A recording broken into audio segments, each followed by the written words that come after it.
안녕하십니까. 국립자연휴양림 유튜브 라이브 방송에 오신 여러분을 진심으로 환영합니다. 여기는 천년고찰 백양사, 충령산 편백숲, 세계문화유산 피람소원이 있는 곳, 엘로시티 전남 장성군에 위치한 국립방장산 자연휴양림입니다. 저는 이곳에서 근무하고 있는 숲해설가 김은숙입니다. 반갑습니다. 오늘 제가 해설할 주제는 참나무의 못다한 이야기로 우리 방장산의 주요 수종인 참나무와 우리 소중한 문화재와 관련 있는 3번 나무, 황번나무에 대한 이야기입니다. 우선 국립방장산 자연휴양림이 자리하고 있는 방장산에 대해서 잠깐 소개해 드리도록 하겠습니다. 방장산은 해발 743m로 노령산맥의 끝자락에 자리 잡고 있으며 전남 장성, 전북 고창, 정읍 그 경계에 있는 산입니다. 방장산의 이름 유래를 살펴보겠습니다. 두 가지 썰이 있는데요. 첫 번째는 중국의 전설에 나오는 신령스러운 산인 삼신산이 방장산, 복례산, 영주산인데 여기에서 유래했다고 하고요. 두 번째는 방장의 한자를 보면 모방자의 어른 장자, 방장은 우두머리를 의미합니다. 우리가 불교의 큰 절인 총림절에서 가장 높은 대장스님을 방장스님이라고 하죠. 이름에서 알 수 있듯이 산이 크고 넓어서 모든 사람들을 넉넉하게 포용한다, 이런 의미를 가지고 있는 산입니다. 그래서 그런지 저는 방장산에 오면 마음이 아주 편안해집니다. 자, 주위를 한번 둘러볼까요? 사방이 지금 나무로 이렇게 둘러싸여 있는데요. 제가 서 있는 이곳은 숲 누림길의 중간 지점인 무장의 광장입니다. 이 숲 누림길은 작년에 개장을 했고요. 나무 데크길의 길이가 600m로 남녀노소 누구나 아무 장애 없이 산림욕을 즐길 수 있는 그런 곳입니다. 저는 이 숲 누림길을 그린 샤워장이라고 표현을 합니다. 샤워를 꼭 물로만 하는 거 아니죠? 네. 이 데크길 덕분에 우리가 숲속 깊숙이 들어올 수 있는 거잖아요. 그래서 이 숲이 만들어내는 산소와 피톤치드, 그리고 조금 내려가면 사방댐이 있어서 음이온이 넘실대는 곳입니다. 거기다가 때때로 피는 꽃향기를 비누 삼아서 마음껏 그린 샤워를 할 수 있는 그런 곳입니다. 그럼 저와 함께 천천히 데크길을 따라 이동해 보도록 하겠습니다. 우리 방장산의 주요 수종이 이제 참나무인데요. 가을에 낙엽이 지는 하렵수로 도토리가 열리는 참나무로 6종류를 이제 통칭해서 참나무라고 하죠. 데크 주변에는 갈참나무, 졸참나무, 굴참, 이제 상수리 나무가 많고요. 나머지 떡갈, 신갈나무는 좀 더 이쪽, 그러니까 방장산 정상 가는 부근에 이제 많이 분포가 되어 있습니다. 자, 여기 보면 이제 굴참나무가 있네요. 요즘 귀한 다둥이 가족입니다. 굴참나무 사형제 또는 굴참나무 네 자매라고 할 수 있을 것 같은데요. 제가 한번 나무를 안아보도록 하겠습니다. 저는 이렇게 나무를 안고 하늘을 올려다보면 정말 기분이 좋아집니다. 여러분들도 숲에 가면 꼭 한번 해보시기 바랍니다. 이 나무는 지금은 이렇게 튼튼하게 잘 자라고 있지만 몇십 년 전에 아마 큰 아픔을 겪은 나무 같습니다. 누군가가 이 나무가 필요해서 이제 베어 갔던지 아니면 불이 났던지 둘 중에 하나일 것 같은데요. 이 굴참나무는 소나무에 비해서 불에 견디는 힘이 이제 1.5배 강하다고 합니다. 소나무만 있는 숲은 화재에 취약하다고 하죠. 그 이유는 소나무가 정유 물질을 많이 함유하고 있어서 쉽게 불이 번지고 이제 불이 잘 탑니다. 여하튼 이제 소나무는 이제 불이 나면 재빠르게 씨앗을 떨어뜨려서 이제 발화를 통해서 번식을 이어가는데, 이 참나무 같은 경우에는 이 줄기 자체에서 싹이 나는 맹화를 통해서 번식을 이어갑니다. 그런데 이제 불이 난 후에 멀쩡해 보인다고 해서 이 참나무를 방치를 하면 나중에 몇 년 후에 이제 서서히 나무가 활력을 잃고 죽어간다고 해요. 근데 그때 과감하게 여기 밑동을 잘라주면 거기서 맹화가 나와서 이제 새 생명을 이어갈 수 있는 거죠. 이 나무도 무슨 이유인지 모르지만 밑동이 이렇게 잘려 나갔고 거기서 이렇게 네 맹아가 나와서 지금은 아주 거의 비슷한 크기로 잘 자라고 있습니다. 같은 아픔을 겪어서일까요? 든든한 동지 같기도 하고 사이좋은 형제 자매 같기도 합니다. 그런데 이거 한번 보시겠어요? 이게 뭘까요? 이게 이제 얼마 전까지만 해도 초록색이었는데 이제 갈색으로 변했네요. 아무리 봐도 도토리는 아닌 것 같고, 이거는 이제 벌레집, 벌레혹, 한자로는 충형이라고 합니다. 벌레집이니까 당연히 벌레가 만들어야 될 것 같은데, 이 벌레집을 나무가 만들어준다고 해요. 나무가 왜 벌레집을 만들어줘야 하는지 제가 나무에 빙의를 해서 나무의 마음을 한번 얘기해 보도록 하겠습니다. 야, 벌레야, 내가 집을 이렇게 예쁘게 만들어 줄 테니까 여기서 알 낳고 잘 살아. 대신 제발 나 좀 괴롭히지 마. 아니, 조금만 괴롭혀 줄래? 나도 좀 살자. 뭐 이런 마음 아닐까요? 그런데 사람들은 또 저게 충형이 좋다고, 뭐 게다르라든가 오비자 충형이 좋다고 또 먹는다고 하니 나무 입장에서는 정말 기가 막힐 노릇이죠. 나무가 헐, 이거 뭐지? 뭐 이럴 것 같습니다. 실버타인이 지은 이제 아낌없이 주는 나무라는 그 동화 잘 아시죠? 거기에 보면 사과나무와 이제 소년이 나오는데, 소년이 원하는 게 있으면 뭐 나뭇가지, 나뭇잎, 사과 밑동까지 다 내주는 그런 사과나무 얘기입니다. 저는 아낌없이 주는 나무 하면 이 참나무가 떠오릅니다. 참나무 육형제 중에 나뭇잎이 비슷한 굴참나무하고 이 상수리 나무를 한번 비교해 보도록 하겠습니다. 이거는 이제 상수리 잎이고요. 이게 이제 굴참나무 잎인데요. 상수리 잎은 끝이 좀 뾰족하고, 좀 거치가 이제 뚜렷하게 보이죠. 굴참은 조금 좀 끝이 동그랗고, 거치가 거의 보이지 않습니다. 뒷면을 한번 볼게요. 뒷면을 보면 상수리는 뒤가 이제 연한 녹색이고요. 굴참은 약간 허연빛을 띠고 있습니다. 숲이도 여기가 상수리 나무가 이제 눈에 띄지 않는데, 숲이도 상수리는 검고 단단합니다. 그런데 이 굴참은 이렇게 아주 푹신푹신합니다. 자, 한번 만져보겠습니다. 여기 세로로 깊게 골이 파여 있죠. 그래서 골참이라고 했다가 이제 이름이 굴참으로 변했다고 합니다. 이렇게 코르크층이 발달을 해서 와인의 코르크 마개를 만드는데 이제 사용을 했고요. 고려시대 이전부터 강원도 하전민들은 이 굴참나무 껍질을 벗겨서 굴핏집을 지었다고 해요. 뭐 기아라든가 볏짚을 구할 수 없는 가난한 하전민들이 주변에서 흔히 볼 수 있는 굴참나무를 활용해서 지붕을 이은 거죠.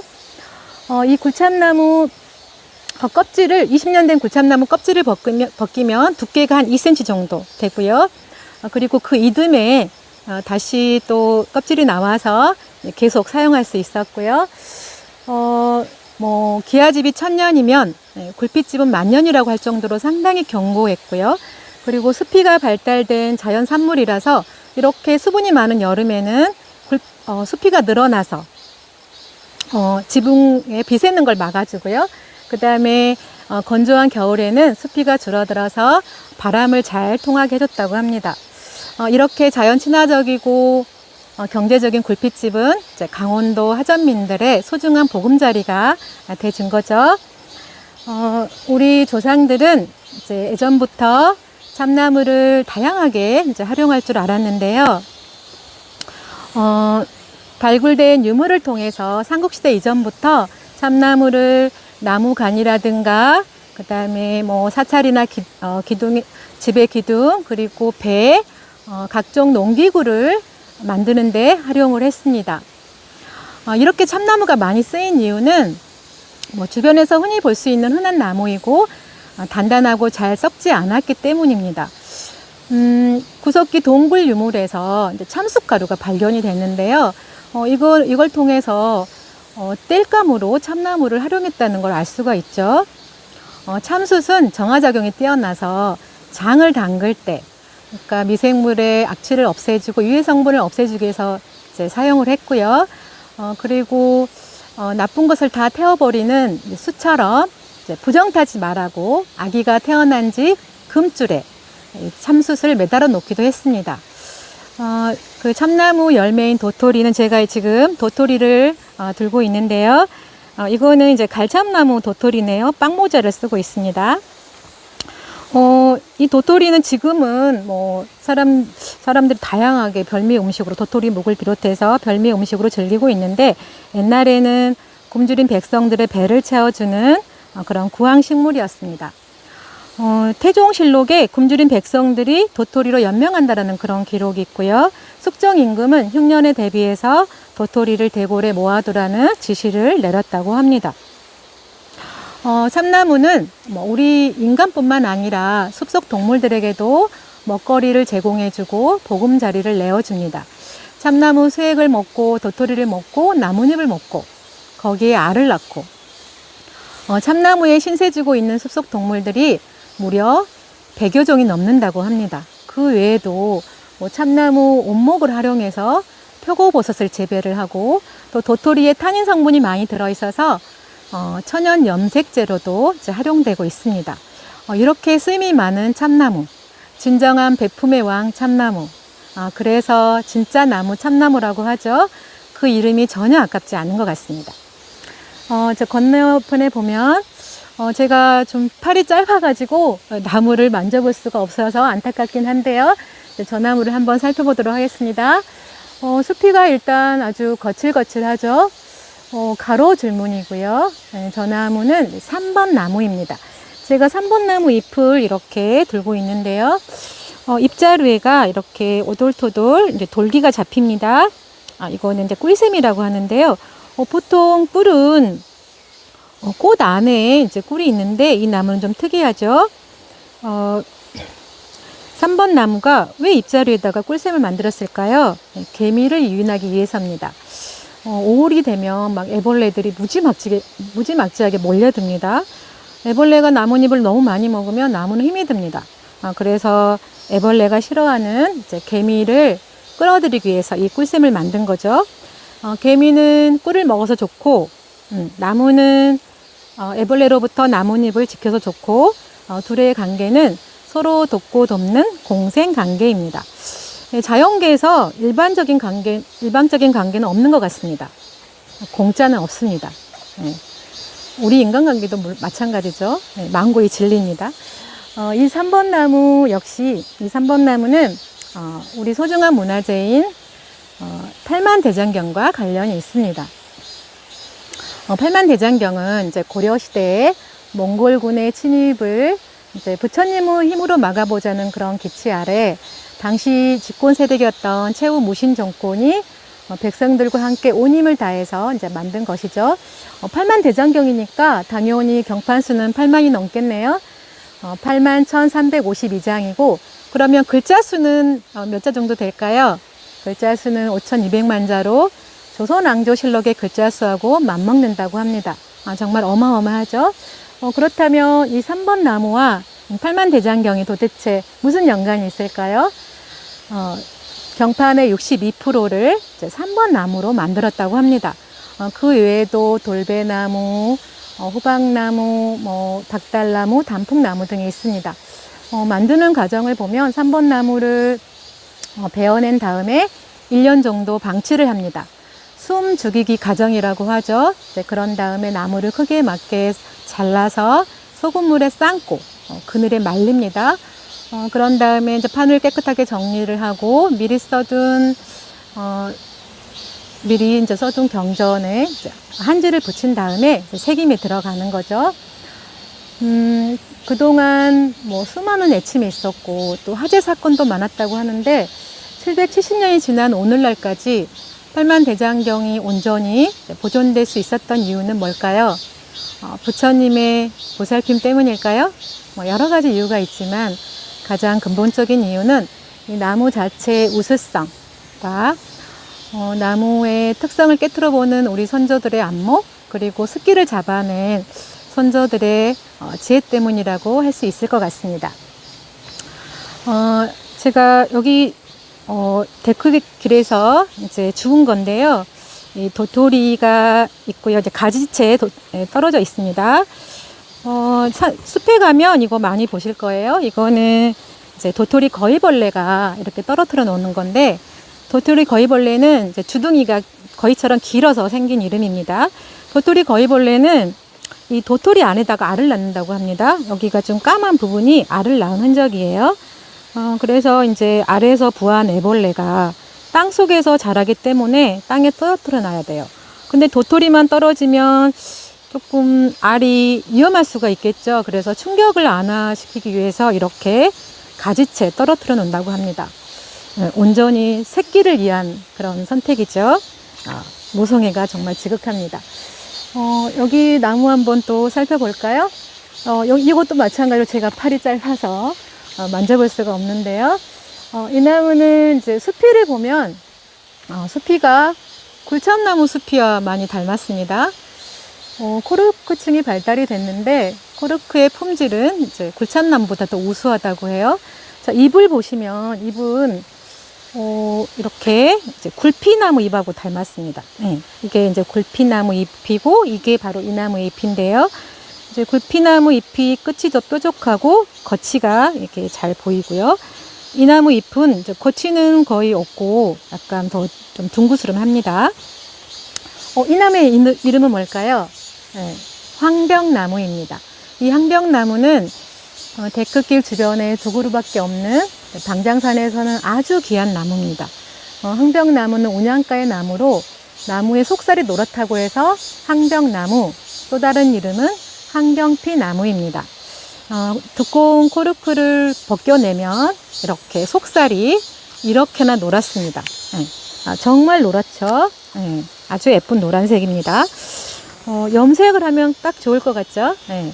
실제로 이 황병나무에 항색 색소가 많이 함유가 되어 있어서 예전부터 명주라든가 가죽을 물들이는 천연 염색제로 사용이 됐다고 합니다.